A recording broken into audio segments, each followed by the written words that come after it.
All right. So we're going to talk about a technique. I call it criticism escapism. All right. Okay. It's how to go from like criticism to heroism and disempower the ill-intended effects of criticism.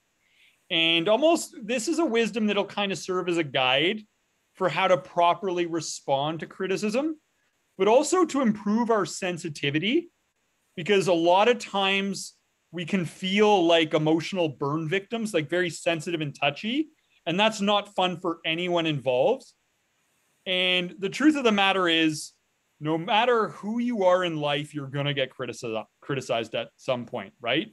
Absolutely. So in your opinion, why don't we have a conversation about it? Why should we be strategic with handling criticism? So why should we be strategic with that?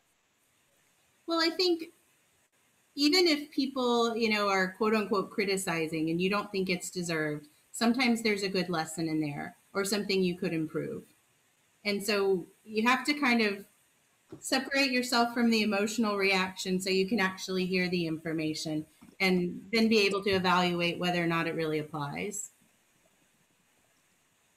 Yeah, so sometimes there's a good lesson we might get if we don't get rattled by it. There's an opportunity. Instead of it being an obstacle, there could be an opportunity. And sometimes I think it's important too that sometimes people criticize because they're angry. Mm-hmm. And they're satisfied only if they can make you angry too. Yes. Right? I know that one. Have you ever experienced that? Oh, yes.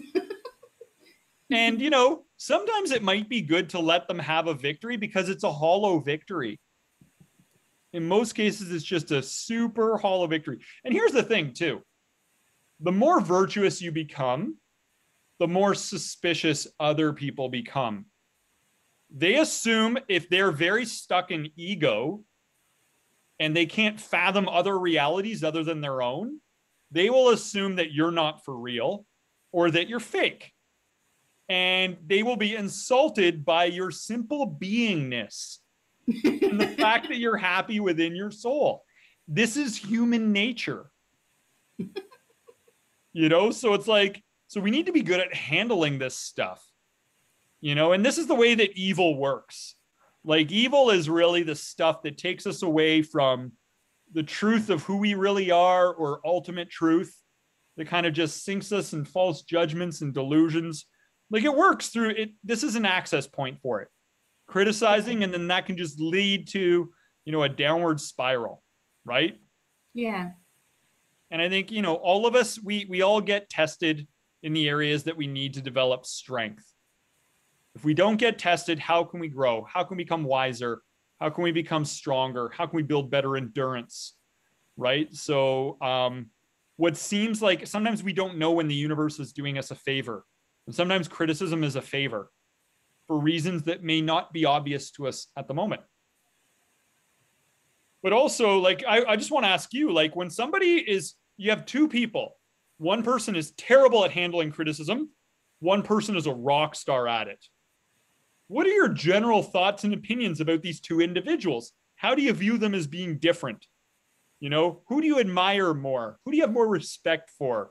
Who do you want to spend more time with? Like, what would be your thoughts?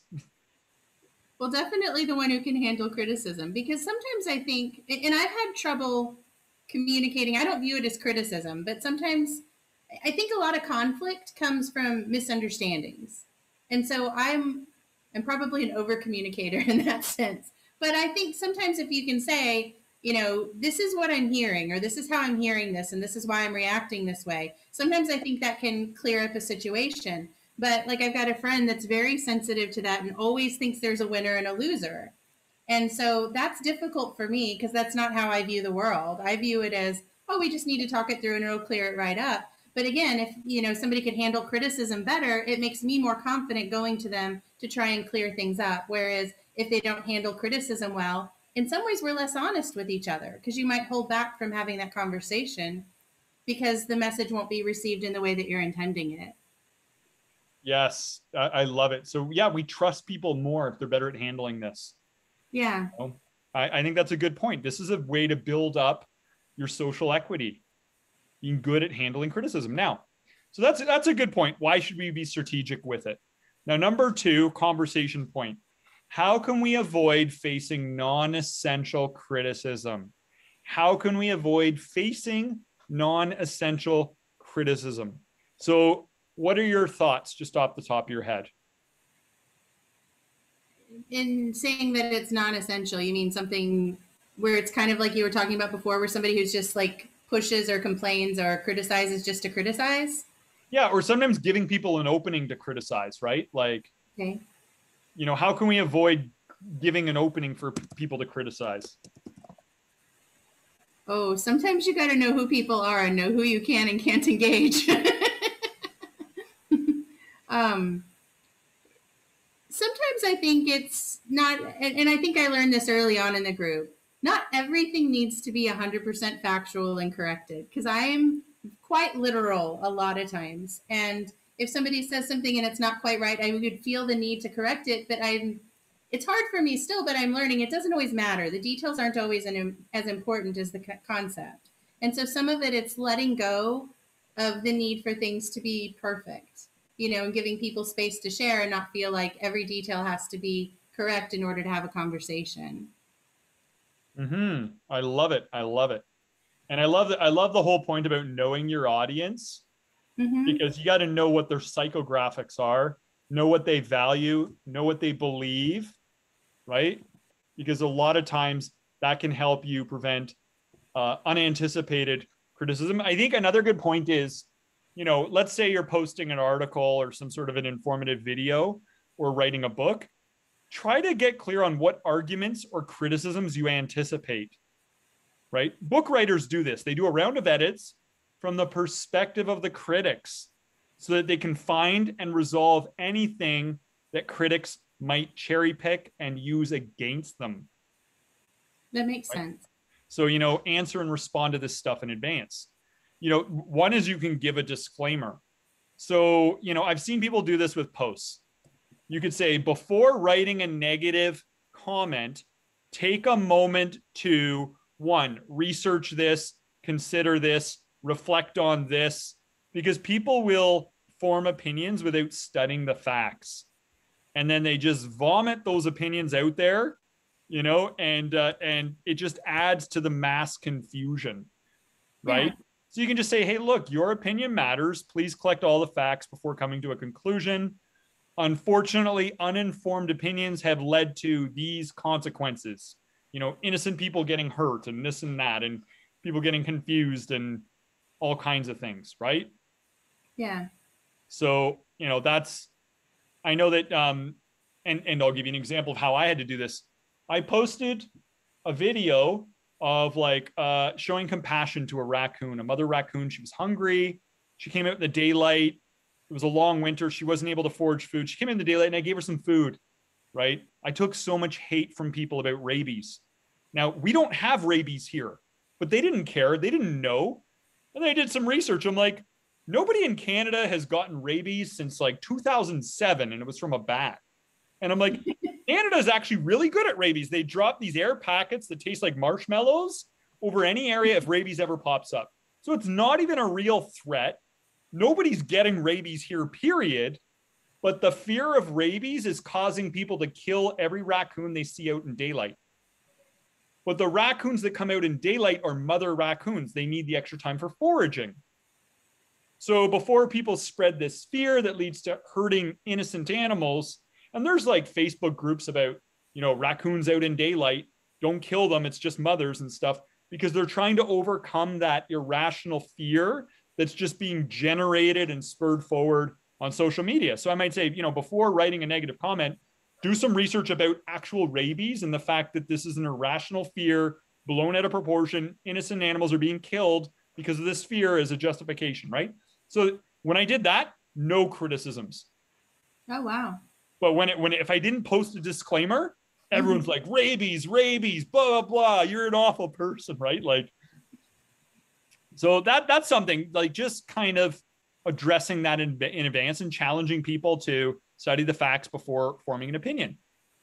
Another thing is this: acknowledge and merit or acknowledge the value and merit of those who might have a different opinion. So let's say this, somebody goes on social media and they post about how they're a vegan and this is my vegan meal and I'm about to eat it. Well, you're going to annoy and aggravate so many people who feel judged by your comment. Because so many people are going to be like, I feel like you're asserting superiority because I eat animals, I'm not compassionate. So a good way to do that is to acknowledge the merit of others and just say, look, I've eaten meat most of my life. I have nothing but love and respect for those who have meat in their diet. There's lots of great reasons to do so. For me personally, where I'm at, I'm taking a different route at this time for a number of reasons. And here's kind of how I'm exploring things. If you write something like that, then you're less likely to face non-essential criticism, right? Because you're giving respect to those who choose to be different, right? It's not the end of the world if people are eating meat. Like, let's be honest. They're going to anyway. Yeah. And I think another thing is, you mentioned it. We don't have to be factually correct. Who cares? You can write, here's what I did. Here's what I experienced. Here is my truth. You're always right when you tell your truth from your perspective. You just got to be careful about not saying the truth, because now you're implying that whatever you're saying has to be true to you too. Right? Yeah. So you just want to make sure that you're being very personal and sharing your truth, and people can't criticize that. They could be, it's my truth that when you go through a divorce, here's some of the emotions that come up. Right. And I encountered that. I had somebody who told me I would be bitter. And I completely rejected that idea. I was not going to be bitter, Yeah. And then you might criticize them. You might say, you don't know what you're talking about. And you'd be right in criticizing them. But they don't. They're overgeneralizing. We just need to make sure we don't overgeneralize. Yeah. I like to view people as individuals. I think everybody has their own, your own reaction to things. We all come with our own history, our own past, and our own choices. So in fact, I saw so many people who were bitter after getting divorced. It did keep me from getting divorced for a while. That was something that held me back. I didn't want to be bitter. And I realized that's not who I was as a person. Going through a divorce doesn't make you bitter. It can bring that out in people. Better, not bitter. Yes. You can do one of two things, be better or bitter. And usually that's victim versus warrior mentality. Yeah, it's a choice. Right? The warrior mentality, you find a way to move forward. Victim mentality, you find an excuse and someone to blame and be bitter about. Yeah. It's a value choice. But those people in the victim parade, they want you to join the victim parade because that story soothes their ego. Misery loves company. Let's all be bitter. Yeah, bitter buddies. Let's be bitter buddies. So I don't even like bitter food. Yeah, exactly. So I think those are some good things to consider. Now, let's talk about how we might improve sensitivity and overcome hurt feelings for ourselves personally. So if you were to be your own coach, what advice would you give you to not take things personal or get sensitive? Right now, what I do is a lot of self-talk. And I kind of have to remind myself, of other things in the past, like, different situations, what's happened to me before, or who the other person is. Here are the ways in my life that, they've been consistent or that they've behaved this way. Why I know that's not really true, even though that's how I'm reacting. Or, sometimes it's just remembering that in this moment, everything feels super important. I like to think back when you're a teenager, because when you're a teenager, everything feels like life and death. But really, none of that matters now, right? And so I keep that parallel in my head, too. Like, right now, something may feel really important, but in a week, nobody's going to remember this. Yeah. I mean, if somebody criticizes you, we could just say, you know what? This situation is hopeless, but it's not serious. Yeah. We're probably not going to turn them around, but it's not a serious issue. right? Nobody's going to remember. Yeah, exactly. And I think here's one of the things I love to remind myself. Confusion is not a crime. Oh, that's good. You know, we have not been prepared to live a human life. It's like being an airplane pilot and trying to learn to fly midair. People do bad things because they're confused. Within their model of reality and life, they are acting appropriately, right? So somebody who feels very disempowered in life might feel powerful by contradicting something you say. Yes. That's the thing to do from their reality, right? But we love them anyways because, you know, what was your favorite shirt when you were 10 years old or 8 years old? My dad got me this shirt that I thought was funny. I lived in Virginia at the time, and it said Virginia Brats on it. And Brats was an acronym for Born Rich and Totally Spoiled. Mind you, I was not born rich, but it was just funny. What color was it? It was like a turquoise. Turquoise, Virginia Brats. Yeah. Now, would you wear that today if you're going into like an important meeting or anything like that? No. In fact, I went and got fingerprinted last week too. And I was made sure I was not wearing what I normally wear because we've all been home. I've been in shorts and stuff. And we were going into like a government building. And I'm like, okay, I need to dress more seriously. I haven't dressed like this in over a year. Okay, perfect. Yeah. Perfect. So yeah, here's the same way. But we can look back on that. And when you look back on that fashion, it was kind of cute at the time, wasn't it? Yeah, it was funny. It was endearing. And it really worked well for the old you, didn't it? Yeah. In the same way, I would challenge you to look at the things you value, your worldview, what you think is important. There are, you know, you might look back and you might have thought, you know, in high school, it was all about how good am I at volleyball? That determines my worth as a human, right? Or, you know, you might think about what music do I listen to? That determines my worth as a human. You know, like if I'm not listening to this band, then people are going to think that I suck or whatever, right? Like in the same way, we need to look back on as we go through our learning journey with fashion, and the earlier phases are kind of cute and it's the best we could do at the time. That's how we need to look at people with their values. They value certain things that are kind of juvenile. Yeah. Right? Feeling powerful by contradicting people. Yeah, it's kind of childish, okay? You'll grow out of it. It's cute. And maybe it works for you right now. It may not always, right? So we kind of look at it like when people criticize, I just kind of laugh. I think that's cute. That's super cute. That's what they thought was the best thing to do, right? Like, yeah. From their view of reality, this is the way to act, you know? And I believe this. All expressions of the individual are an expression of love, even if it's in a distorted form. Why are they trying to feel powerful and stuff? So they feel accepted, so they can get love and connection. At the end of the day, I just look at everything as a distortion of love. And then when I see that, it just helps me have greater patience for everybody.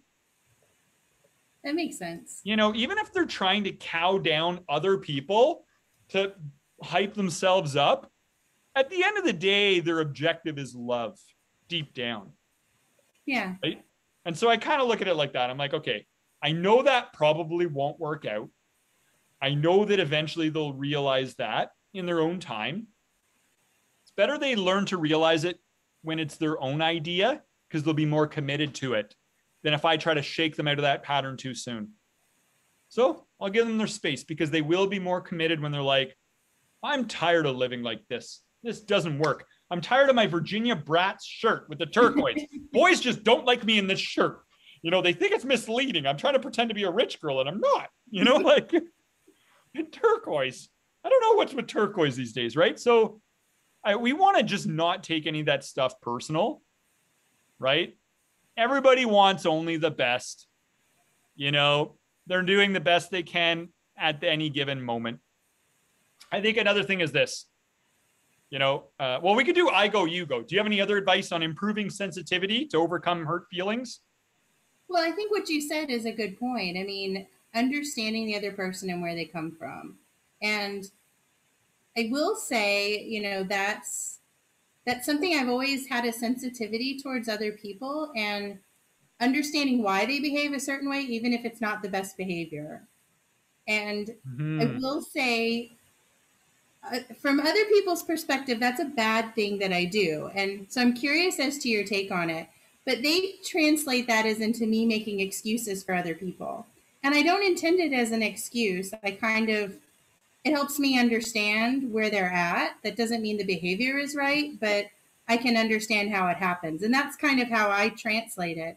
But other people don't seem to understand it the same way I do. Yeah, I guess the blurry line there is between compassion and enabling. Yes. And I think it's important to just be clear that, I'm showing these people compassion. I'm certainly not going to enable this pattern, right? But I can show compassion. And I think there's a big difference there, And for you, how might you be clear on the fact that you're being compassionate and not enabling?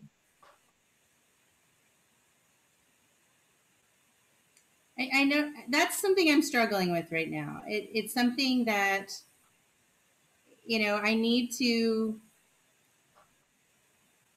I need to feel, well, it's easy in some places in life and hard, and I don't mind sharing this, regards related to my divorce. My ex-husband still hasn't gotten all of his stuff out of the house.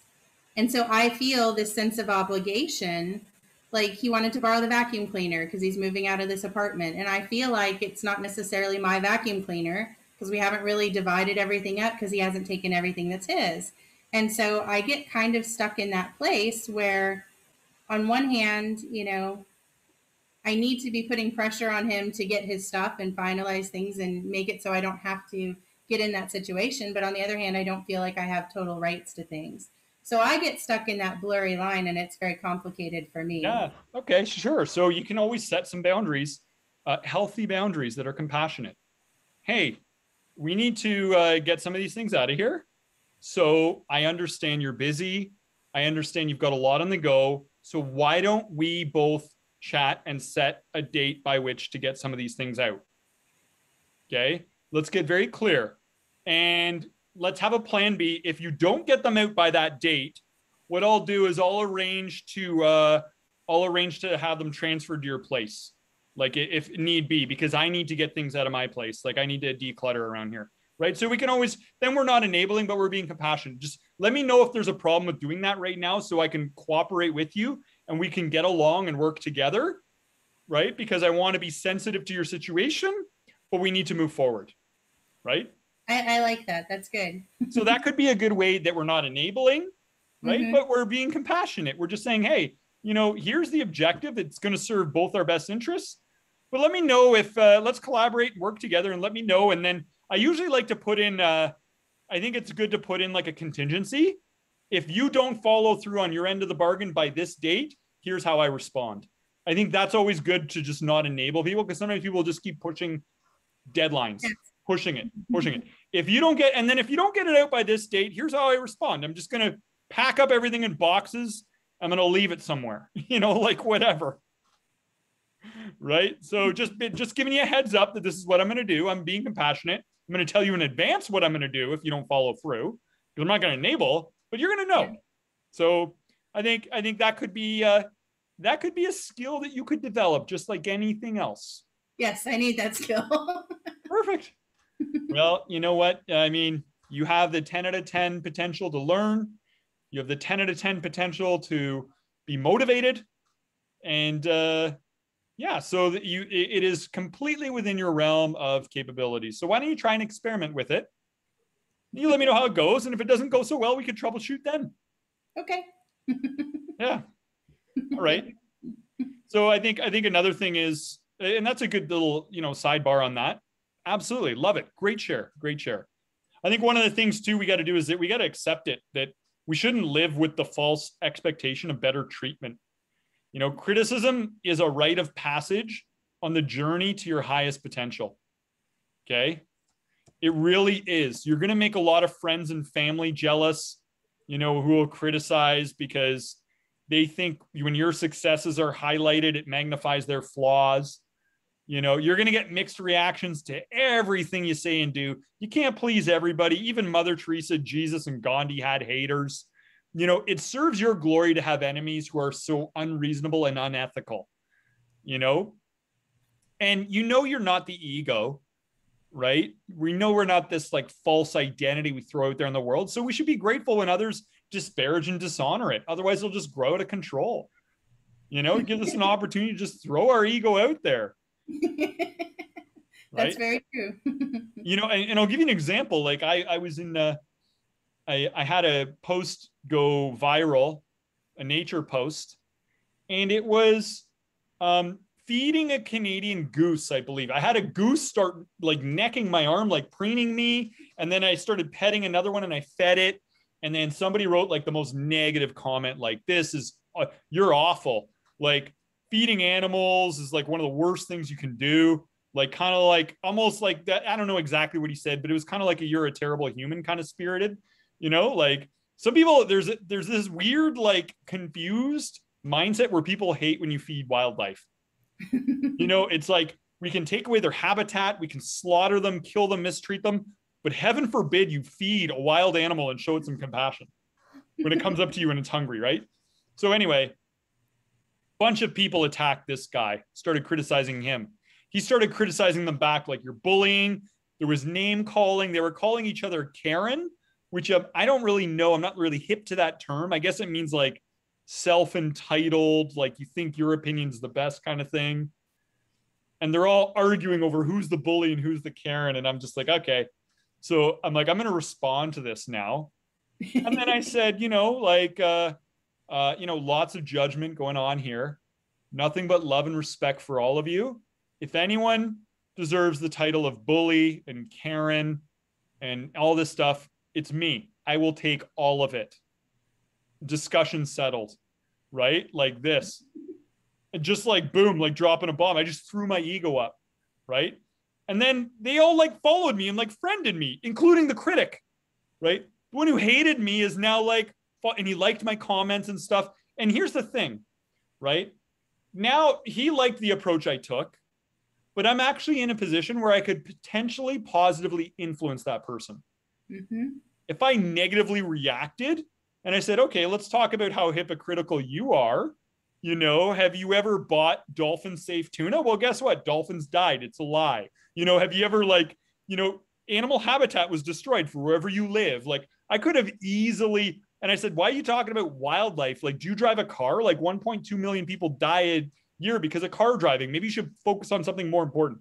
Like I could have ripped them apart on so many levels, but I'm like, no, that's what the ego would want. And the ego would grow big. And that's a hollow victory. I'm like, in this case, I'm just going to throw my ego up there and then potentially be able to be a positive influence. So, you know, accept it. Right. And then our truth is our truth. It's always correct. Your perspective on things is always original. There's never been another you. You're the only one. Feel free to share your truth.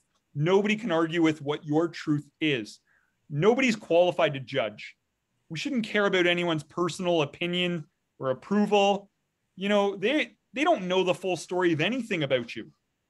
Even like your parents probably think they know you super well. If somebody says, do you know Charmaine? Oh yeah, we know Charmaine. Well, did you know one time at a party, Charmaine like took too many Jello shots and started swinging off a chandelier? No, not our Charmaine. We know her. Like I'm not, and you know, obviously I'm joking around, but there's things about people who think they know you super well. There's things you probably said and done that would shock them.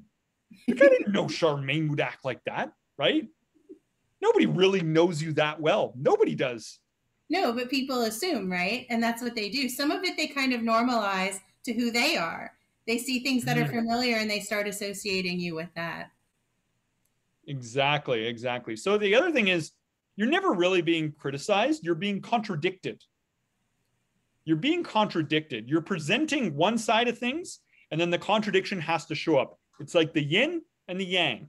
Everything has to be contradicted. There's a correlation of opposites out there. We live in a dualistic reality. You must be contradicted on everything. Expect it and accept it. And never actually say somebody criticized me. Just say they contradicted me. That's a good. And you know, I'm working with someone right now who's a contrarian. And so I know that quite well. But calling it contradicted is, it kind of shifts the meaning in your head, doesn't it?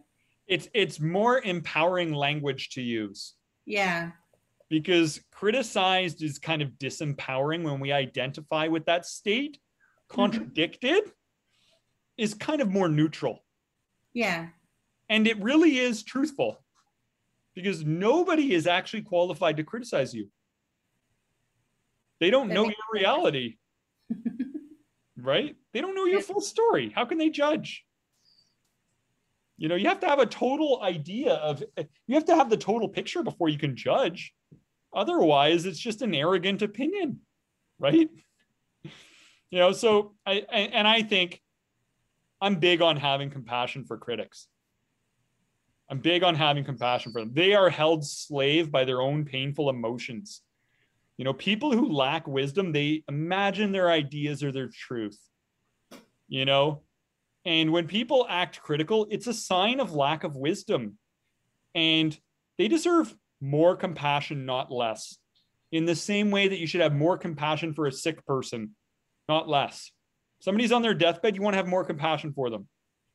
But if they're choosing literally like a deadly value that's just going to totally lead to spiritual and mental, emotional bankruptcy, we should actually have more compassion for them. Throw your ego up for them. Who cares? They stop taking ourselves so seriously. There's a lot of truth in that too. I know, especially since I was younger, you know, I'm seeing such a shift in politics, for example. People attack and they name call in a way that I don't remember when I was younger. It used to be everybody could talk. You may not agree, but you felt like you would be heard and you could present your side. And now the attacks are so personal, people are just not talking. And what I don't think they understand is if you can't talk, you are never going to have an opportunity to bring someone over to your side. Because as long as you're attacking them, they're going to dig in their heels and hold to their beliefs even stronger. So there is some brilliance in, you know, just like you were saying, laying your ego down so you can actually open up that door and maybe have that conversation. And who knows where it'll lead. Yeah, and it's not even really all we might be doing is softening their heart so that somebody else can have that conversation. Now, yeah, you don't know what role you play. We did a layup. Who cares? But at least at the end of the day, we can be happy with who we're being because we're not claiming more self-importance. Yeah, we're not claiming excess self-importance. Like nobody should contradict me. See, I normally use the term contradiction in my head. I don't even use criticize. Like I try to use that relating to other people. I just call it contradiction, right? Yeah. Yeah. And somebody who acts like that is usually lacking in love. And love is the only wealth that truly matters. Therefore, they deserve our compassion, right? I'm willing to give it to them. I don't care, you know? And I think mentally putting ourselves in their position, then we can have the utmost kindness to understand and actually truly help them. I think there's greater joy in that. I think that's more joyful than tearing them down. Yeah, it is. And I remember there was once a person who later it was kind of obvious. I was really overperforming at work and winning lots of awards, and they were hating on me and they were trash talking me behind my back all the time. And I wasn't used to that because I was always so nice to everybody. And I was actually really nice to this person right until the end. And then they ended up getting fired because, you know, they ended up, you know, just doing a lot of inappropriate things as they started to succumb to this ever deepening mental hell. But then as they got fired, they actually said to their client roster, they said the nicest, best things about me, and they sent me all of their best clients. They said, I got fired. You should go work with Brendan. And I ended up like setting company awards, like I ended up breaking records on productivity because of this. And it was a handoff from my biggest critic. And now I'm friends with that person. Like we chat on like Facebook and stuff and we get along. And the whole time I never let it get to me because I actually looked at them and I saw their highest potential. And I'm like, I know they're not living it, but I know deep within them, there's a strong heart in there and they just want to be successful and they don't know any other way. And they don't know how to handle these emotions and feelings right now. Right. But that's the ultimate victory. Just turn your critic into a friend. Ultimate victory. I think a lot of times criticism is a preliminary step to acceptance. People are trying to test you. They're trying to see how they respond to you before they buy into you, right? They're not sure you're for real. And right? So they push. Yeah, they're not sure. So when they oppose you, it's because they want to know you're for real. They don't want to be misled, right? Yeah. They're like, can anyone truly be like this? I don't think so, right? Like, they might really like what you and your ideas represent, but they're afraid to be led astray. And they're afraid to look like a fool in the end. So they might develop a like for you over time. But right now, their preliminary step to accepting you is to contradict you and see how you respond. Right? Can you pass the test? Can you know that there's token criticism you're going to get as people come to accept you? That can help us accept it more, knowing that this is token criticism before acceptance, right? Testing. Well, and you and I both talked about watching Tony Robbins' love and relationship videos and talking about how women test. It's that same kind of thing. Women aren't looking for men to fail. They're, challenging them in a way and wanting them to step up and wanting them to succeed. Yeah. And then I think another thing is just remembering at the end of the day, what do we want our mission to be here? Do we want to be a cause or an effect? If you want to be a cause in this world, you have to rise above the likes and dislikes of other people. And you got to be able to think of others, lead by example. Praise doesn't make you any better and blame doesn't make you any worse. That's a fact, right? Like, let's demonstrate patience, understanding, loving acceptance. Like at the end of the day, in the banquet of the ultimate reality, we're not going to celebrate who had the biggest home, the biggest car, the nicest clothes. We're going to celebrate who succeeded at the art and science of being a human being and what mattered most. And really, it's demonstrating and being a living example of virtue rather than vice. Yeah. Because that is what frees us from suffering. So at the end of the day, it's these kind of opportunities that matter most, and you can help people if they're open and willing. Otherwise, I have a two-step system. It's this: I either, help you or I love you unconditionally. That's it. That's it. One of the two, And in many ways, if we just love somebody unconditionally, like love is the most healing force on the planet, I think that might be better than the help we wanted to give people, rather than like trying to correct their perspective and get them to see things your way, right? So let's talk about how to respond to criticism. Did you have any other ideas you want to throw out on, how to improve sensitivity and overcome our hurt feelings? Oh, not right now. Okay, we covered a lot. Yeah. We got to do a really good job for the team. 2-person team crushing criticism escapism today. So we got to come up with a lot of ideas. Okay. How to respond to criticism. Let's talk about the best way to respond to it. If you were to come up with like a formula, like what might it be right now? Like you can share some ideas and then I'll share some ideas. Well, like I said, for me right now, I try to not respond immediately. Like I try to actually hold back from responding and try to take in what they're saying. And I may have to talk myself through it. I do a lot of self-talk, like I was saying. And sometimes that's hard in the moment, especially if, they're the kind of person who, if you're not saying anything, they just keep coming. I don't know if that helps in that case, but sure. For me, I need to take a step back and and I'm not someone who, I don't tend to respond harshly, but I can be dismissive. That's where I tend to go. Okay, cool. So I kind of have like a 4-step system. I'll be like, pause, center yourself. So you might center yourself with self-talk. Somebody might place their hands over their heart, take a couple deep breaths, get out of that reactive state, like dissolve your triggers. Just whatever you got to do to get into that centered state, right? We don't want to be in a lowered state because we're not going to respond favorably. And this is a test. Forgive them right away. They're doing the best they can with what they know. When people know better, they do better. I remind myself of this, right? Then I ask myself, number 2, can I learn from it? How does their perspective serve me? Even if they're wrong, they give me insights into how other people think. oh, when I say this, people interpret it this way. I never anticipated that, but now I am aware of that truth. And therefore, I'm more empowered. I'm wiser, right? Can I find any flaw in there that they're talking about? How can I correct myself? Maybe they're pointing out an opportunity. So that's number 2. Can I learn from it? Number 3, is it worthy of a response? Why or why not? Is it a good or bad time to object? What do I have to gain or lose? I think we should really think about that. Like, is it worthy of a response? And then what type of response is best? Should I just ignore and dismiss it? Should I reply with a compassionate response? That's usually my default. Or do I have to reply with a stern response? When something important's on the line or you're cornered, you might have to respond with a stern response. So I kind of break it down strategically like a chess match. What are we going to do here? We're going to ignore that move. We're going to go like a little bit compassionate and gentle. Or we're going to go stern. Just go for the checkmate, right? Now, and I think for ignoring it, like we might want to ignore it with like, there's never compete with someone who has nothing to lose, right? Just some people enjoy evil for amusement.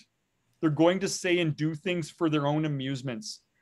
Somebody who calls you a devil is being used by the devil, right? And they get fuel out of a response. That's when you don't want to respond. Yeah. If you refuse to fight, who can fight with you? And one of the things I like, Yogananda once said this in the Divine Romance, and I made a note of this, even if such a person goes a step further and slaps you and you do not respond, that slap will burn in their palm throughout their life. But if you fight back, they'll only want to strike you 12 times harder. Right? Yeah. So, it helps to just kind of behold some of them as little children. They don't know what they're doing. If you conquer them in an argument, once they've risen again, they'll try to destroy you. And then nobody truly wins. So I think in some of these situations, we might want to consider ignoring them. Now, if we're going to respond to it, like, I think there's kind of like, I think sometimes there's a difference between feedback and criticism. Okay. Do you know what the difference is between feedback and criticism? Intent? Yeah. Brilliant. What's the intent with feedback? To be helpful. Exactly. Yes, you nailed it. So sometimes people give us feedback and we respond like we're being criticized. Right? Yeah. So if and not everybody's great with their feedback. I have a whole form on how to give feedback so that when I do it, it goes over smooth. But I find most people, if I was to score them on their form and feedback, most people suck. It's like just going to the gym and lifting weights instinctively. Like your form, you're not going to get it right. You're going to create aches and pains. You're not going to get good results. People need to realize there's an art to delivering feedback. Now, when we're receiving feedback, right? So anyway, if we're going to respond to feedback, I like to think of it as a test every time you get feedback, and we get tested without warning. And we want to make sure we handle it with good form and precision. Remember, you're a high effort learner. You're a work in progress. This is a part of the process to come into your highest potential. You're supposed to make mistakes as you go, so you can learn from them, right? So you're going to get 3 types of feedback. 1 is a gentle suggestion for improvement. It's kind of obvious. 2 is a reprimand. People might give you a reprimand to get your attention. And then another form of feedback. Can you guess what the next one is? I don't know. Okay. I'll tell you what it is. It's disregard, rejection, or withdrawal of attention. Oh. That's a form of feedback. Yeah, it is. Right? Yeah. And that often happens if you've attacked the feedback source. And it really requires increased effort on your part to work your way back into it. So, well, that's what I alluded to earlier, right? Where you might hesitate to have a conversation with somebody because in the past it hasn't gone well and they haven't received it well. So yeah, you're right. So you're giving them feedback by dismissing them now, right? You hesitate, yeah. You don't want to go there again. Right? So I think one thing is this: somebody gives us feedback, if they're intending to help, whether it's criticism or feedback, if it seems like they're intending to help, thank them and show consideration. Say, thanks for sharing that perspective. Maybe you're right. I'll take that into consideration. What's wrong with doing that? I think that's good. You're not saying you're going to follow it. Or you might say, thank you for sharing. It's very helpful. I never thought of that before. I'll consider that. Show that you're going to consider it. That disarms them. That's their intention, right? Make sure you understand it is step 2. Repeat back to them what you think they're trying to say, or ask further clarifying questions. You might be like, let me get this straight. You think if I was to do X, Y, Z, it would give me X, Y, Z result, correct? Or I might say to them, if you're cool with it, I'd like to ask clarifying questions to help me define practical steps towards improvement. Or you might say, look, let me know all the ways you'd like me to take this into consideration. I'm happy to amend the process in any way that makes things better. So you might say something like that. All of those are like music to somebody's ears, because then it's showing like you're actually like taking it serious, right? Now they're not going to feel like they have to reprimand and attack you to get your attention. True. That would help make their delivery gentler because they feel like they're being received. Yes. I love the way that you articulated that. And then invite more feedback in future. I just say, hey, don't hesitate if there's ever other opportunities for improvement.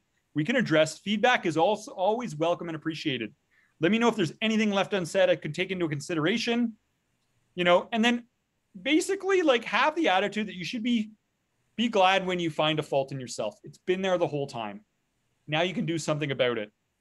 We shouldn't try to defend ourselves. What are we here for? We're not here to defend how we are. We're here to get better. Be grateful when somebody points out a flaw. Just pretend it's all your fault and take extreme responsibility.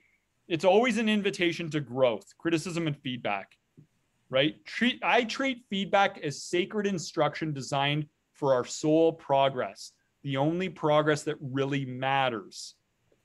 It doesn't come from other people. It comes from the universe through other people.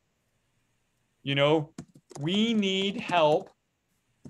We need reality checks to see our hidden faults. So that's kind of some of the things to consider, right? Yeah. So, we want to just be able to, now, if it's somewhat of criticism, you could respond using the same stuff to criticism, right? It's a very gentle, compassionate response. You can accept it, right? Just be like, just know that anger and retaliation can't reform these people. Like only like unconditional acceptance and love can really kind of slowly soften them, and just recognize this is a test for you to express that higher version of yourself, respect them on their strength of spirit. Now, if you need to present a counter argument, I say do it in a gentle way, but you got to discern what's worth engaging with. You can say, in my experience, I have found that blank leads to blank. You're sharing your truth. Your truth is always correct. You could always say, it's an established fact that blank. If you say it's an established fact, it sounds very powerful, right? I've done my homework and what I've found is blank, right? Also very powerful to say. Do you have any ideas on how we might present counter arguments in a very gentle way? Well, not only saying something like that, but can't you ask them for their feedback on it then? In the past, I've always found this to be true. What do you think of that? Yeah, I think that's great. That's great, and I think, if you had to, you might even say, has your conclusion met a reasonable standard of evidence? I'm just wondering if you've considered the context, if like all the full story behind this situation, to really be qualified to make a judgment call here, or are you just speculating? Because I think sometimes you might have to call people out. Most criticisms are just speculation. They're speculating. They're making a lot of assumptions, right? So those are some different ways to kind of frame a counter argument. I always think it's best to just do this stuff in email. Gives you more time to think and plan, right? That's very true. Like anything, you have an apology, responding to criticism. Oh, everything's best in email, right? Because people always hear things different after the fact. You say something and they totally twisted what you said. And it's like, I didn't say that at all. And then they think you're trying to manipulate them. No, now you're trying to manipulate my words. I know what I heard. Great. Now I got to convince you of your own, like, I think it's good to admit fault when we can and be humble. I could say, I was one of these people who did these kinds of things, right? Truthfully, I've been guilty of a lot, so we can just kind of like throw our ego out there. Do you find when you admit fault, other people tend to do that in response as well? Not as much as you might think. Oh, really? You'd think they would. What they typically do is they soften their next approach, right? Because I will admit a fault that they are clearly demonstrating. And very rare, they're in too much of a position of wanting to look right rather than wanting to do the right thing. So in my experience, not so much. I wouldn't really be in this point of a strategic conversation with people in my life that are very reasonable. So if I'm dealing with a reasonable person, usually we don't get to this point. And if I did, I imagine they would respond and they'd reciprocate. But usually we're dealing with an irrational person at this point, True. I do have people that do reciprocate, but they are not irrational, like you said. Yeah, I'm tired of it. You're dealing with the most irrational people. You're going to find that they don't tend to reciprocate. Well, and I've dealt with narcissists, and sometimes the victory has to be that, you let them have the win and you made that choice, you let them feel like they won. Mm-hmm. So that's one of those situations where the argument just isn't worth it. And like we were saying before, sometimes talking back gives them fuel. So sometimes it's easiest just to exit that conversation. Yeah.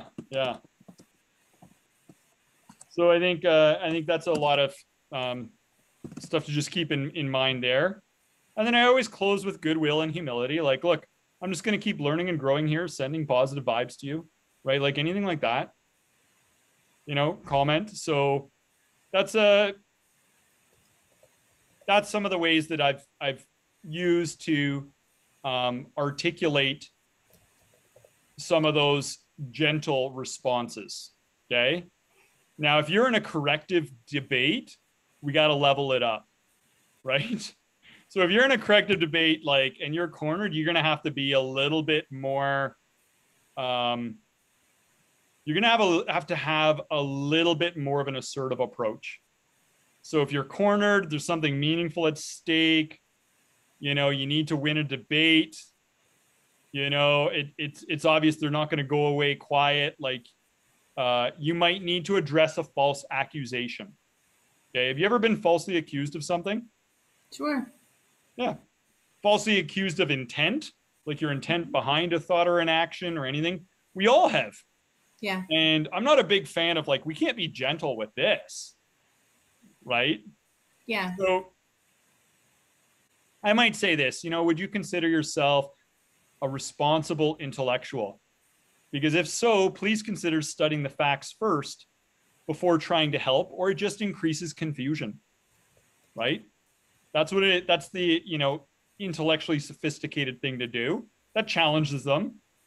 What makes you believe that what makes you believe your conclusions have met a reasonable standard of evidence? Did you get the full story? Are the sources of evidence credible and non-biased? So this is some of the things we might want to say. I got falsely accused of recruiting an employee to work for my company that I had nothing to do with. And there was a big false accusation, and it was gonna lead to the removal of one of the biggest clients we have for an education company I'm a part of. It was a false accusation, completely false. I challenged the evidence. I said, there's not good evidence here. There's no evidence. And anything that's there is just rumor, right? I had to challenge it on the basis, like, this is not true. It's also not indicative of historical precedent.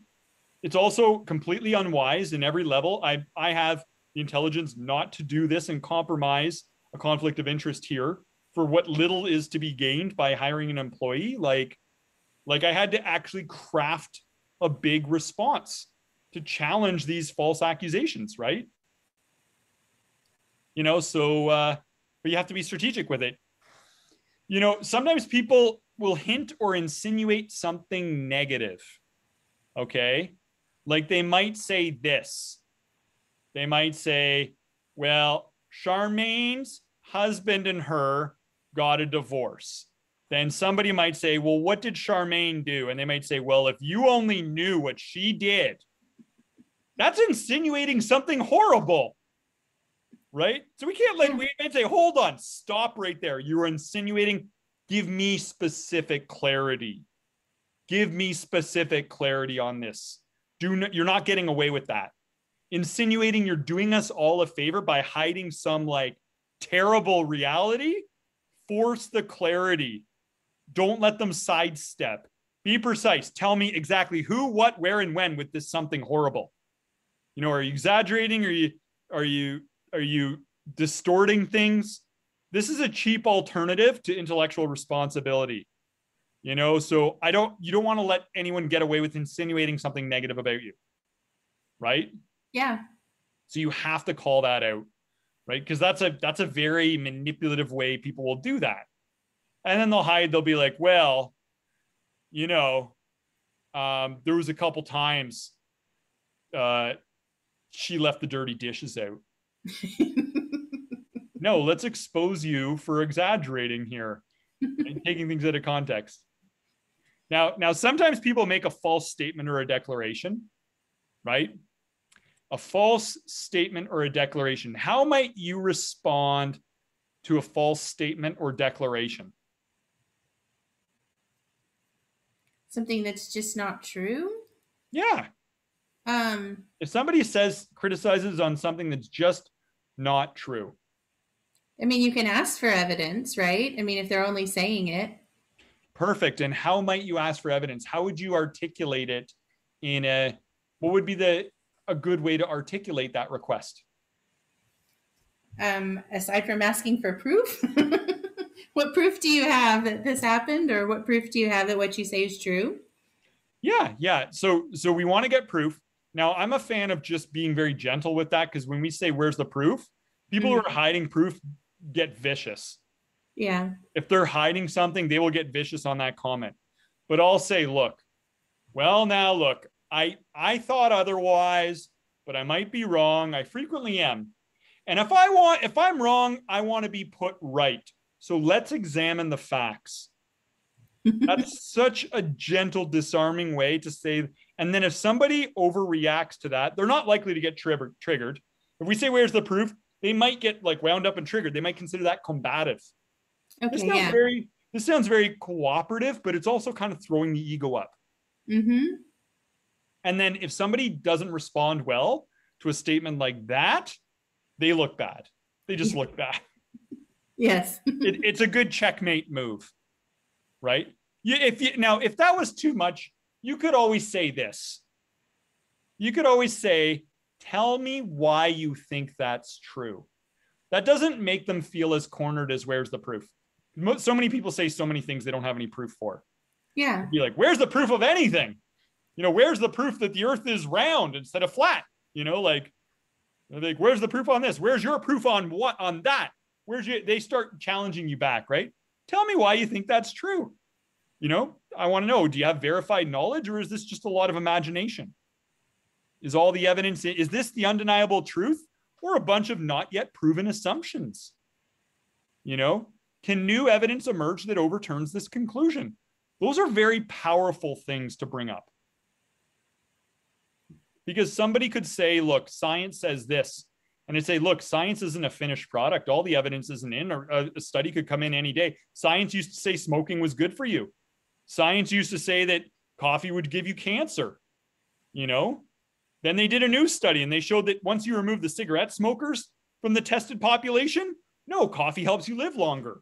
It's just a matter of fact that all the smokers drink coffee, right? So it skewed the data. So science used to say nuts were bad for you. They're high fat.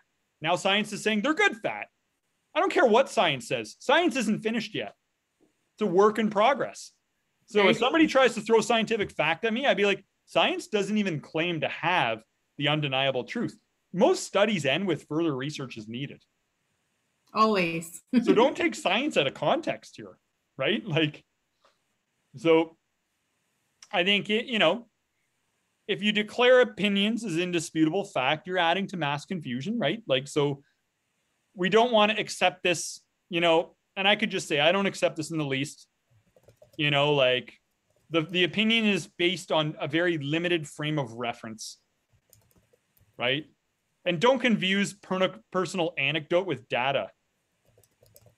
Applications of a principle are not the same as the principle itself. Any more than a ray of sunlight piercing the clouds is the same thing as sun itself. It's a limited expression of an actual principle.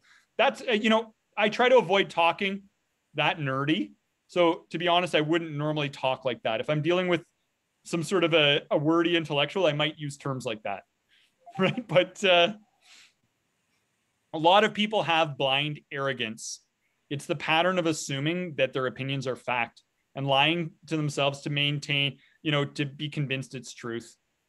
So, we just got to be like, tell me why you think that's true. Let's pull the veil. What makes you so sure your opinion's a fact? Like all these different things. Okay. So, that's challenging things that are blatantly wrong. Now, what about challenging intention and delivery?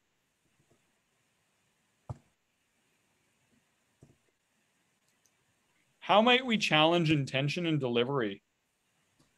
I tend to be direct. I'm not sure that's always the best. Tell me what you do. Tell me what you do now, and then I'll explore some different options, and maybe you change what you do, and maybe you don't. Maybe you like how you do handle things, right? Who knows? Well, and I've got limited experience with people that I have conflict with, so, my ex-husband was a big source of that. So I learned what works with him, which isn't necessarily what I need to do with other people. But one thing I used to say to him a lot was, just because you say something doesn't make it true. Because that's how he would handle things, He would say things and try and make it truth. And instead of arguing, I would just kind of lay that out there and leave it. But, his intent was always, it was to make himself feel better or to minimize him having to look at himself, So I knew that's where it was coming from. And he would attack me for whatever he was guilty of. Yeah. So that's funny. I mean,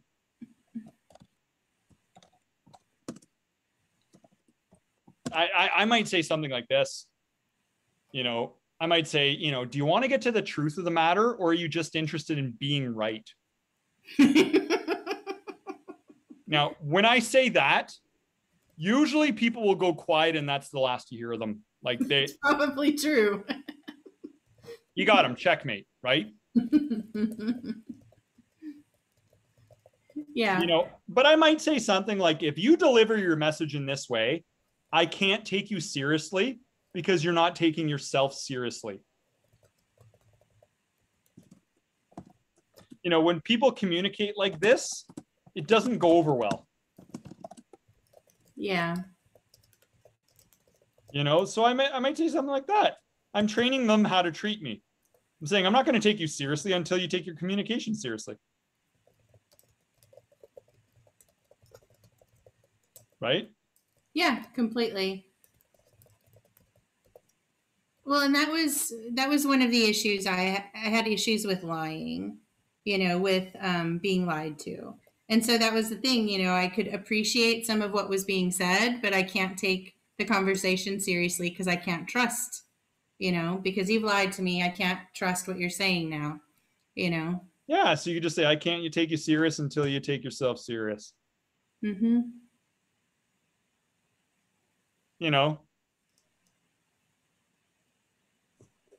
And I might even challenge them. I might challenge them to challenge their own position. I might say, in the name of fairness, can you also acknowledge and speak to the downsides of your position here? Right? Like, let's say somebody's like, we need to be skeptical here, blah, blah, blah.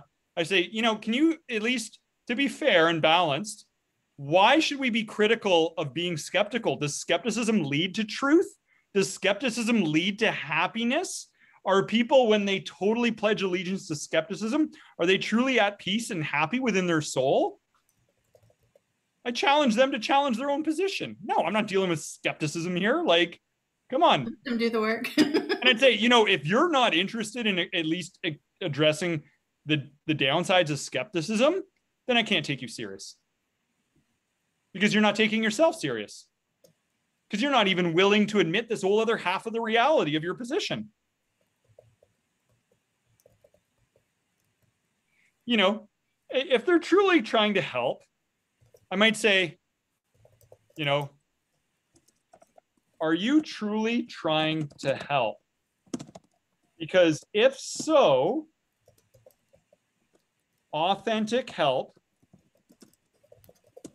should be backed by due diligence, research, facts, and other efforts to understand the story fully. Otherwise, it's not helpful and it just increases the confusion and doubt. Also, it should be done with a spirit of cooperation, not condensation. Yeah. When you belittle others or make them feel dumb, they're less likely to follow your advice out of spite. If you truly want to help, be nice.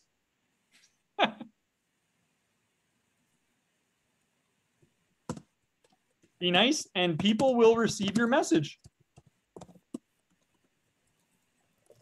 So, I mean, this is a corrective debate. Do I have to talk like this to people often? No. But if I, most of the time I just let them suffer, to be honest. I'm just going to let that one suffer. Do I want to break them out of the spell yet? No, they gotta get familiar with this, right? If you break them out before they're ready, they don't get all the valuable lessons of how much this sucks, right? Of how ineffective this is. Okay, so those are some different things to challenge them. And I might say, remember that context matters. So I might just say, look, all right, context matters.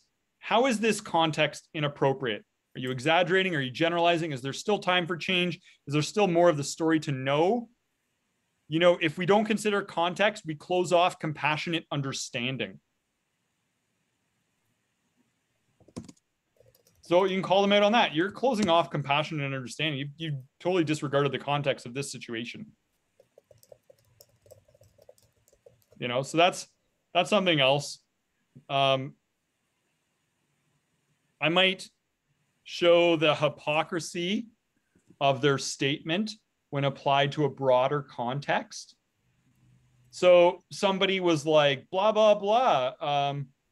Raccoons can get into your attic and tear things apart. And somebody said this to me. And I was like, well, look, do you keep knives in your kitchen? Because, knives have been used in stabbings and murders. We all take calculated risks.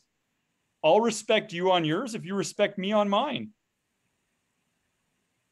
Right? Like, I can't have somebody criticizing me on a calculated risk. Do you drive an automobile? That's way riskier than befriending a little trash panda. Yeah, I'm friends with a trash panda. Who cares? So I actually have really enjoyed the process of, and I don't know what it is, whether it's just spiritual destiny or whatever. The animal encounters I've had with wildlife have been very unusual, but I haven't been the one to create them. They've just happened to me. And it happened for you. Yeah, exactly. And I was never looking for it. I was never anticipating or trying to make it happen. But it's coming with all of these lessons. So we're gonna on criticism. All right. All right. We are infinitely better now that we're joined with Jen Ventura. Jen Ventura in the house, talking about challenging criticism, right? So I guess we're kind of finishing up on discussing like how we can really best navigate a corrective debate, showing the hypocrisy of their statement when applied to a broader context. Like if somebody says you did something stupid, it's risky, you could say, look, do you drive a car? Like over 1.2 million people die a year in automobile accidents. Jordan Peterson, I once said, he was making an argument. It was very controversial. I'm not saying I agree with what he did, but he was applying context. He's very controversial for this. He was saying women want equality, but there's more men in prison. Do you want to equalize that? More men commit suicide. Do you want to equalize that? More men live on the street. Do you want to equalize that? So he was able to kind of take that and apply it to a broader context. And it definitely was effective in his debate, regardless of what's actually true and whatever. But, context matters, and we can challenge the context, right? Mm-hmm. We could also just shift the focus to real world results. People would criticize Tony Robbins for not having a PhD, and he would say, I have a PhD in results. So in your defense, you can always speak to the positive results you get, right? Like I know with the system, the exercise therapy system, nobody can really criticize me because I'd be like, you're lying in the face of stacks of testimonials and evidence. Mm-hmm. All these people can't be lying. I'd be out of business if this stuff didn't work. I built my whole career on this. So nobody can really criticize it on that basis, right? So I could be like, yeah, there isn't studies out there, but there isn't studies on many things. If we want to wait for the studies, it won't be in my lifetime. We need action now, right? So sometimes we don't have that luxury, So if somebody says, where's the scientific conclusions for what you're saying? Science doesn't deliver the absolute and undeniable truth. The consensus can be disrupted by an emergence of new evidence or a discovery of the flaw in the data. Research consensus is subject to change and revision. Therefore, the present consensus is a not yet proven assumption made by men and women who make mistakes. So there's a lot of things to consider here if we want to challenge people on stuff like that, right? And if somebody isn't using science, we can be like, well, who are you accountable to in your conclusions?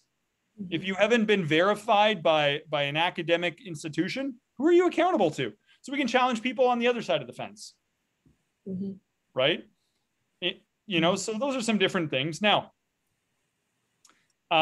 next point, maybe we should discuss how to give people feedback.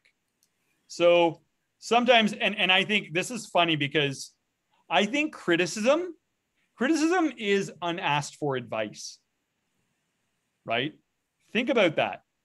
We give people that advice without them asking for it. We're sending the message that they're not good enough. They're not doing their life right. We haven't really asked permission first. So it comes off condescending, So criticism can be unasked for advice. Now, what is the best way to give people feedback? Who has any thoughts on the best way to give people helpful advice without coming off negative? What are your thoughts? Just where you're at currently with things. Any thoughts? You could always ask them. I mean, just say, I kind of have a different perspective on this. Would you be interested in hearing it? Beautiful. Beautiful. Yeah. And if you said that to me, I'm always going to say yes. But of course, I respect you. I want to hear your perspective. And I like that you use the word perspective. It's so key that you did that because then you're not making people defensive. Yes, it's my view. Yeah, it's so disarming and it's gentle and it's inviting. Jen, any thoughts? Or you can say pass if you want to say pass. It was actually like, yeah, asking first. I also think that appreciating, thank you for sharing that, first, to make sure that there's no threat. And that can also be like quite vulnerable for someone to share. And then to then follow up with asking, I have a different perspective. Would you like to hear it?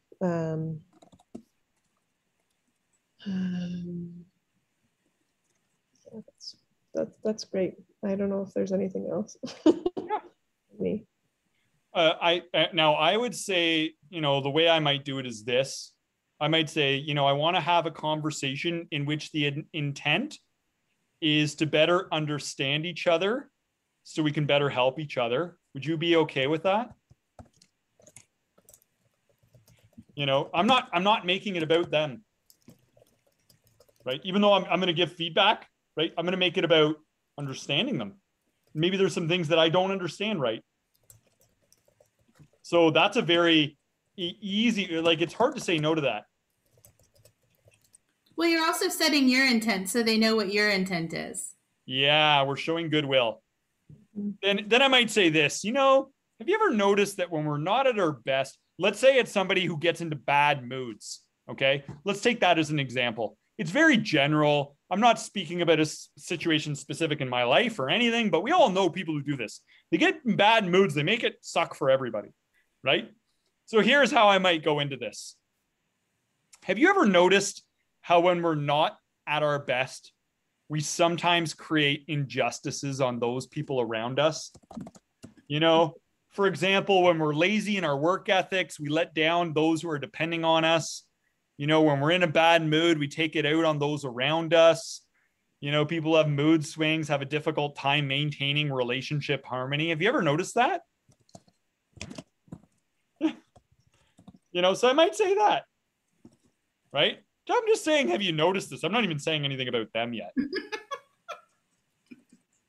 Then I might say this.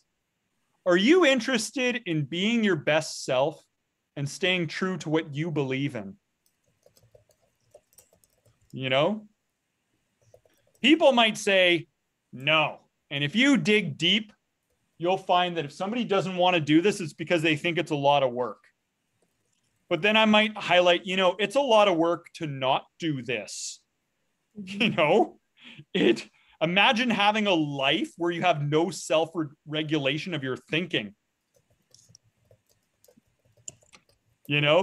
Imagine, getting pissed off and grumpy all the time and getting triggered and tossed around like a leaf blowing in the wind. That's exhausting. That's a struggle. That's a lot of work. You don't have to do work either way. You might as well get a reward for it, right? Now, if I have to, I might say that. That's a kind of a good sell. Like, yeah, you know what? I'm just going to help you connect the dots. You're going to suffer. You can take that road. You're going to suffer, and it is going to be work. There's no easy way out. If you pledged allegiance to moodiness. So I might say that, right? Then I might say something like, would you want to know if you had an opportunity to improve and be your best self? Would you want to know? If you had that, would you want to know? Right? And then I'd say, would you like me to help you with that? And then I would say, after all, we all have hidden faults and we need other people to help us find them if we want to have a hope at fixing them. Everybody needs reality checks.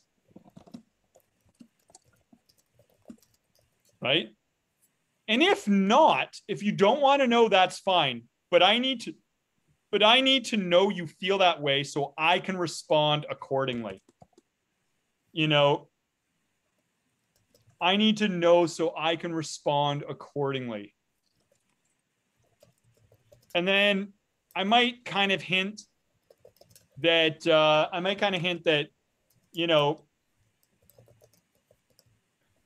furthermore, you might want to consider how your wrong judgments on how you think and behave will betray you in the end.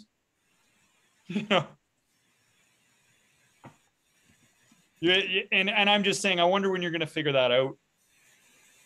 Like that gets into somebody's head. Like when you make a comment like that, they can't block it out. They'll be sitting there at night in their bed, twiddling their thumbs, looking at the ceiling like, what the hell did he mean by that? Damn him. You know, like it's a comment that just gets into your head. You know, and I might say, what you don't know can hurt you. Right? Now, so if somebody says, yes, I want to know about the opportunities to be better, then I might say this. In that case, are you cool with me speaking freely? Even though it might be a little bit uncomfortable, it will ultimately serve your best interests. Okay? I've never had anyone say no to that one. I've had people say no to, do you want to know the opportunity to be a better self? And usually it had to do with low self-efficacy. They didn't believe in themselves yet. So we just had to shift our focus, right? They just believed it meant inevitable failure. I don't want to work on improving myself. Nothing ever works out. So it was fine. We just had to shift directions. But now you have permission to have an uncomfortable conversation. You notice like that was really like 4 or 5 steps that brought me to that point. And then now I might be like this. What do you stand for? What are your highest principles? And here's where I want to highlight the values that they might have contradicted. I might say, you know, do you believe in the value of hard work rather than doing things with a half-hearted effort? Do you believe in that? Do you believe we should be willing to pay the price for success rather than looking for the easy way out? Or looking for an easy way out, right? Do you believe in dependable teamwork rather than making careless mistakes that affect others? Do you believe in that? Is that a value for you? You know, do you believe in justice, that we should be fair and considerate of others rather than imposing unnecessary injustices on them? Once again, this is bad moods, right? So I'm going to highlight for them how bad moods are actually violating that principle. You know, I'm going to help them connect the dots on that, right? You know, do you believe in extreme ownership rather than blaming outside circumstances and other people? You know, do you believe in promoting peace and happiness rather than promoting negativity? You know, do you believe in a spirit of cooperation rather than a spirit of combativeness? Like, I might just be trying to highlight whatever it is that I want to call them out on by actually getting them to pledge their allegiance to a principle. So then I might say, first of all, I want to talk to you about this behavior with the moodiness. Okay. Well, I'm just going to highlight the behavior. And then I say this. First of all, this is nothing. I've done far worse than this before. Okay. Personally, I've personally done far worse than this before. We're all just doing the best we can with what we know. You know? And when we know better, we do better. And I might give a personal example. What does that do? I'm throwing my ego out there. I'm not trying to condescend them. I'm going to throw out a story. I'd be like, look, one time I got in a bad mood. Let me tell you about this. Man, this was horrible. I said and did this stupid thing. And did I ever regret it? You know, like, whew, it did not work out. You know, it was an experiment. Failed, right? I look back and I'm like, man, I wish somebody called me out. You know? So then I might say, I might just try to say, you know, let's discuss how this behavior potentially violated your highest principles. You stand for justice and consideration of others, but how is this imposing an injustice on others? Like, did you make it stink for everybody else when you brought your bad mood into the room?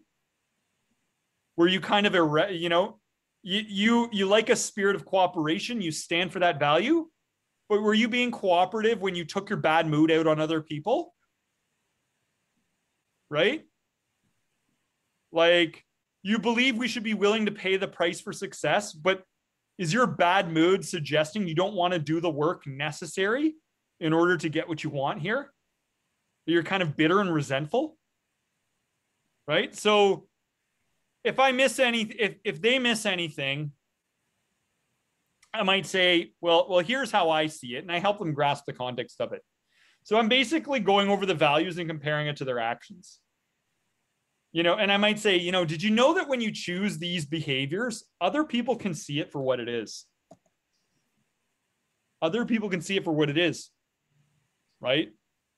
So then I might go into, is this the type of person you're committed to being?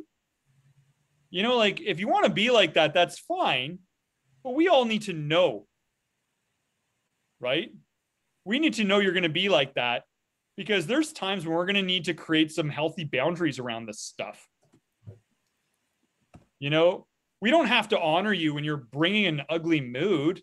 We can just do what a dog does and leave you alone, right? We don't have to honor you when you're being like this. We don't have to give you the time of day, because you're not being you. You're better than this. I'm not going to honor you when you're not being you, because that's where they're going to try to blast you.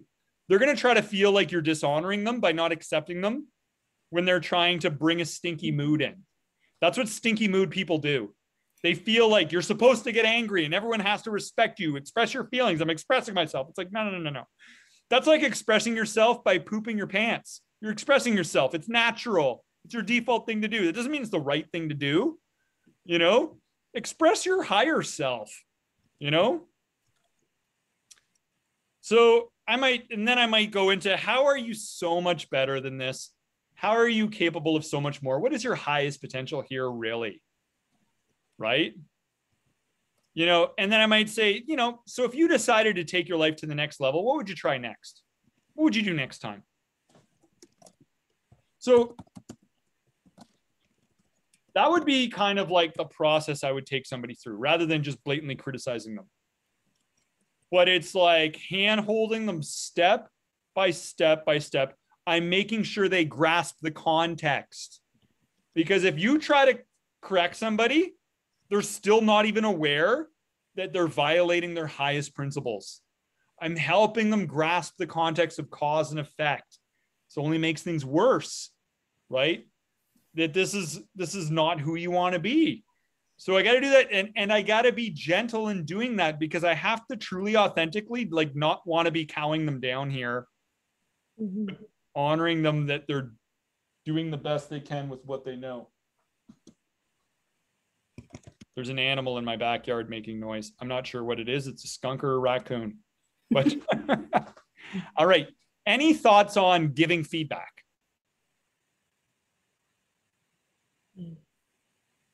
And using a process like that? I think, I don't know, just listening to it, I think it can be, it's still a difficult thing to have that conversation with somebody and to have them feel like they can succeed. I think tone would also be a really great thing to consider, like the tone of voice. Well, and I think having an established relationship too. It's one thing in a relationship where, like, if they highly respect you and you're having this conversation with them, that's a very different situation than somebody maybe you don't have that kind of relationship with. Mm-hmm. Yeah, those are great points. So preliminary, consider having a good tone, establish trust, right? Then, you know, I think establish intent is good. Intent of wanting to help, wanting to understand. And I think wanting to understand is important, because here's the thing. You might be like, look, I want to understand you better. But then you might find out that they just their whole life fell apart. Well, okay, well, maybe your bad mood here, maybe we can have some compassion for you, right? You know, I can have some compassion for you right now. We just thought you were being inconsiderate. You know, if your whole life fell apart and you don't know how to handle it, and you're overwhelmed, of course, we can't fault you on that. How can we help you now that we understand you better? I was just going to bring that up, like, you know, to really inquire and to ask, like, how would you like to be supported? I don't know if that really plays in here. That's a good question, though, because I think a lot of times people act habitually and they don't realize that the choices they're making aren't in alignment with what they believe. It's just their habit that they're in. Once you've kind of brought it into their mind, then they're making a choice each time. That doesn't mean just because they're aware, they'll suddenly start choosing correctly. Mm-hmm. And so even if they decide they want to make these changes, they still may fail. And so asking how they can be supported, even if it's not a situation where something bad's going on in their life, how they can be supported in, continuing to make the adjustments in their life to choose better. It's still a good question to ask. Yeah, so we might say in this case, yeah, can you help me understand the reason and intent for you choosing that behavior so that I might better support you? Mm-hmm. And I think that's fair. They might just say, well, look, I was tired, I was lazy. I'd be like, okay, well, what outcomes did you want? What outcomes did you want? Okay. Is it possible there's a better way to get what you want? Are you willing to explore that?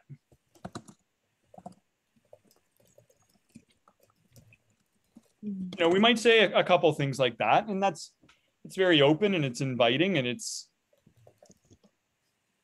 here's the thing. At the end of the day, we're all in this group project called humanity, trying to figure out what the heck we're doing and what the heck we're supposed to do. We need to help each other. I think it's important not to judge people, but to try to relate to their reality. Like what's going on, everything they do is the best thing to do at that time. It's the best idea. So sometimes we need to help each other in the same way that we've been helped, gently, almost with the attitude of a concerned parent, right? Like if we have a tone, like when I'm coaching, I try to use I have almost like a concerned parent tone with clients many times, because that's kind of the attitude I'm in. It's kind of like, we care and we're trying to just help walk people through it.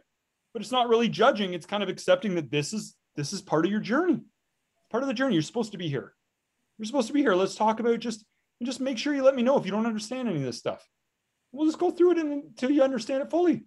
It's cool. And if you don't get it this time, that's cool too. We can address it again in future. I don't know the natural time this stuff's supposed to take. Everybody's different, right? So,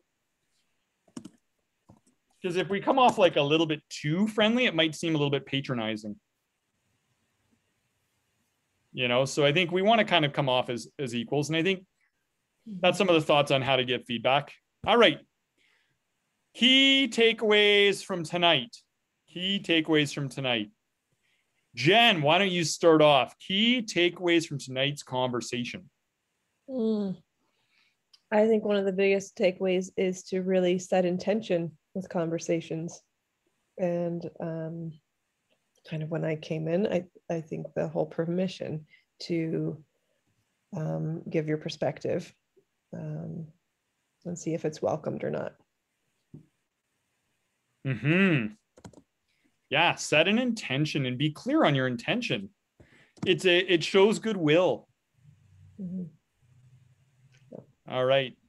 I love that you just said and see if it's welcomed, because while it may not be, respecting their decision also helps build a relationship, and they may not be open to it then, but they might later. True. That's true. Yeah. Yeah. So basically tonight has been all about, we're all going to face criticism no matter what in life. We want to avoid it as much as we can, the unnecessary stuff. Give disclaimers, show goodwill, show intent, honor and acknowledge other people's realities. Otherwise, they'll feel like they're being attacked. Validate their realities, and then try not to take anything personal. Confusion's not a crime. When you're right and other people criticize you, they're just confused. That's not a crime. We've all been confused. I'm still confused. I'm confused about 99.9% of everything in reality. Don't have expectation for better treatment. This is a rite of passage on the journey to your highest potential. As you get better, people might get jealous. Criticism keeps your ego small, which is a good thing. You're not being criticized, you're being contradicted. Have compassion for them. Somebody who acts in a mean way is lacking in love. They deserve more of our compassion, not less. So try to turn that into compassion, and you might actually be in a position to help them. And I think one of the things is, help people if you can, right? Help them if you can. We talked about giving feedback. If you can't help them, love them unconditionally. I go one of the two. And if they're not willing to be helped, but you love them unconditionally, that many ways has more of an impact. And I'll finish with one story that inspires me the most about criticism. There was this guy. Okay, here's his book.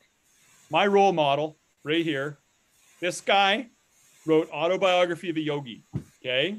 Steve Jobs' favorite book, George Harrison, a whole bunch of different people. It's a very famous book.